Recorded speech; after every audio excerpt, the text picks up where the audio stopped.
कुछ महीने पहले मैंने आपको बहरोड के नासिरपुर गांव की एक स्टोरी बताई थी कि किस तरीके से पूरे गांव की ज़मीन गायब हो गई थी, और मैंने कहा था कि समय समय पर अपनी ज़मीन को अपने ज़मीन के कागजात चेक करवाते रहिए, जिस तरीके से आप अपने शरीर का मेडिकल चेकअप करवाते रहते हैं।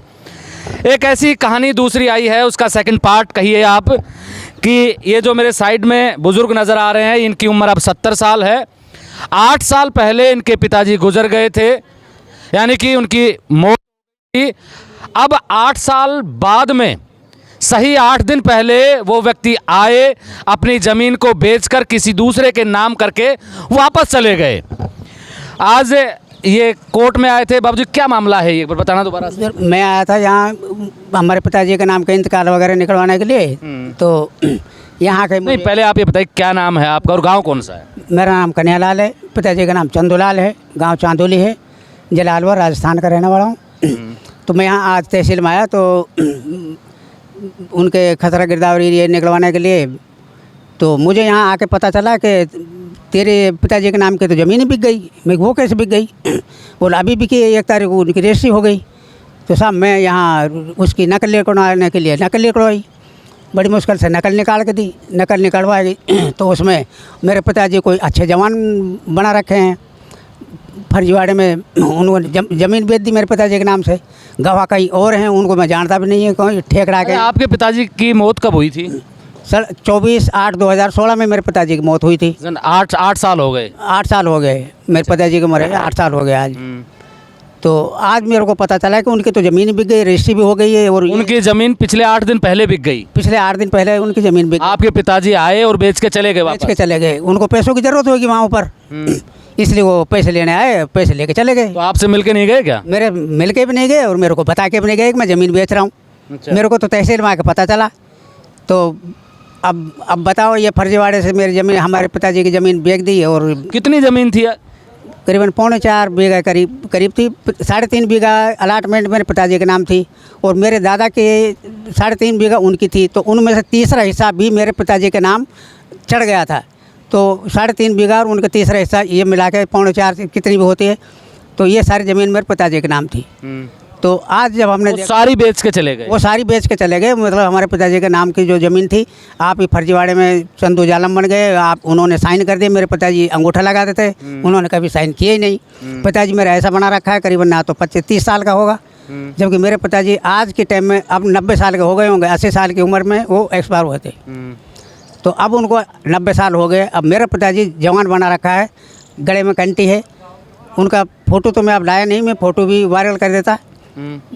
उनका आधार कार्ड भी है मेरे पास घर पे, सब चीज़ डॉक्यूमेंट्स है उनके पास, मेरे पास। पटवारी कौन लगा हुआ है? जब ज़मीन बेचते हैं, खरीदते हैं, तो पटवारी की ज़रूरत पड़ती है ना? पटवारी तो सर मैं नहीं जानता, पटवारी को मैं जानता भी नहीं, कौन बैठता है कौन नहीं, क्यों, हमारा उससे मतलब नहीं पाया। वो तो मेरी एक छोटी बहन थी, एक्सपायर हो गई थी। तो कई बार मैंने ये कोशिश की थी मैं हमारे नाम उतरवा लूँ, तो बार बार वो उसके डेथ सर्टिफिकेट मांगते।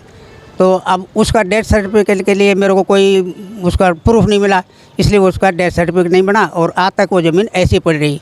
पिताजी का डेथ सर्टिफिकेट मैंने बनवा लिया था। तो अब इनकी ज़मीन के लिए मैंने कि इसको निकलवाओ तो सही, क्या है क्या नहीं है। तो तहसील में आकर पता चला कि वो तो ज़मीन ही बिक गई। अच्छा, वो जब आपने नामांतरण आपके नाम करवाने की कोशिश की पटवारी से? नहीं, वो उसको डेथ सर्टिफिकेट मांगते मेरी छोटी बहन का। अब उसका था नहीं, तो बोला उसको लाओ तब उतारूँगा। अच्छा, हम 4 भाई हैं, 3 बहनें थी, 2 एक्सपायर। कितनी बार गए आप पटवारी के पास में या तहसीलदार के? पहले गए नहीं, तहसीलदार के पास होने गए, पहले पटवारी से राय ली थी, तो हर पटवारी यही कहता था तो भाई उसका डेथ सर्टिफिकेट लाओ छोटी बहन का, तब जाके मतलब सबके साथ के नाम उतरेगी। वो मेरे से बड़ा नहीं, आज तक भी नहीं बना। तो मैं उनकी चलो वो देखता हूँ तहसील में जाके क्या है क्या नहीं है।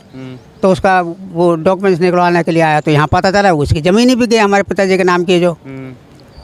तो उनका जो रजिस्ट्री के मैंने नकल निकलवाई, तब जाके मेरे को पता चला है मेरा पिताजी कौन। तो आप क्या करते हैं? मैं सर सिलाई का काम करता हूँ। अच्छा, ये आपके हाथ में क्या है? ये मैं विकलांग हूँ। अच्छा। मेरा पैर टूटे हुए हैं तो मैं इसी के सहारे डोलता हूँ। देखिए मेरे साथ में बैठे हुए, क्या नाम है आपका? कन्हैयालाल। कन्हैयालाल जी, आप क्या कहेंगे इस पे? सुनो साहब, मैं गांव मेरे चांदोली है, नाम रुद्दार खान है। ईंट का भट्टा मैंने लगा रखा है। तो ये मेरा मतलब मित्र है। ये कई बार पहले आया था, मैंने कहा आप दस्तावेज बनवाओ, आपकी ज़मीन उतरा देंगे। तो एक करीब 2 महीने पहले आए थे, कुछ दस्तावेज हमें तैयार करा दे, कुछ बाकी रह गए। तो इसने आज सुबह फ़ोन किया, बोलो भाई साहब मेरे साथ तो ऐसे कुछ घटना घट गई। वो ऐसे कैसे घट जाएगी? तो हम यहाँ आए हैं, मालूम किया, चेक मतलब नकल वगैरह निकलवाई, तो उसमें फर्जी रजिस्ट्री हो गई। इसमें जो गवाह वगैरह हैं, कोई ठेकेदार का, कोई राख वगैरह का, कोई पोता वगैरह है, जिन्होंने फर्जी दस्तावेज अपना पेश किया है। यहाँ रजिस्ट्रार से बातचीत हुई है बाबा? बारह बात की मोको साहब, क्या कह रहे थे रजिस्ट्रार? मोको साहब ये रजिस्ट्री फर्जी कैसे हो गई? इनको नहीं, ये तो आधार कार्ड आपने आप उसको चेक करते, आप चेक करके जब ही सही मतलब इंसान को चेहरे को देखते हो आप हैं, और आप उसको आधार कार्ड को मिला कर तब आप रजिस्ट्री करते, आपने इस रजिस्ट्री कैसे कर दी? हम आपका नाम मतलब फर्स्ट FIR हम आपके खिलाफ कराएंगे। बोलो हाँ साहब कराओ, ये बोले थे सब रजिस्ट्रार साहब। अच्छा, विशेष पटवारी कौन लगा हुआ है आपके? पटवारी साहब हमारे क्या सुरेंद्र जी के, सुनील जी है, सुनील यादव जी है। उससे गए तो उन्होंने कहता कि आप किसी पटवारी के पास जाइए और अपनी ज़मीन की नकल निकलवाने की कोशिश कीजिए, तो आपको महीना भर लगा देंगे और बिना रिश्वत के काम भी नहीं करके देंगे। सबसे बड़ी बात यह है, लेकिन इस बुजुर्ग की, जिसका एक पैर विकलांग है, गरीब है, सिलाई करके अपना पेट का गुजारा कर रहा है, अपने परिवार को पाल रहे हैं। इनकी 3.5 बीघा से ज़्यादा ज़मीन को 8 साल मरे हुए पिताजी पिछले 8 दिन पहले आए, ज़मीन का नामांतरण, ज़मीन को बेच के चले गए। इनका कहना है कि पिताजी को ऊपर पैसों की ज़रूरत होगी। अब देखिए, मैंने कहा था एक बार बहरोड में भी कि अपनी ज़मीन की रजिस्ट्री, अपने ज़मीन के कागजात समय समय पर चेक करवाते रहिए।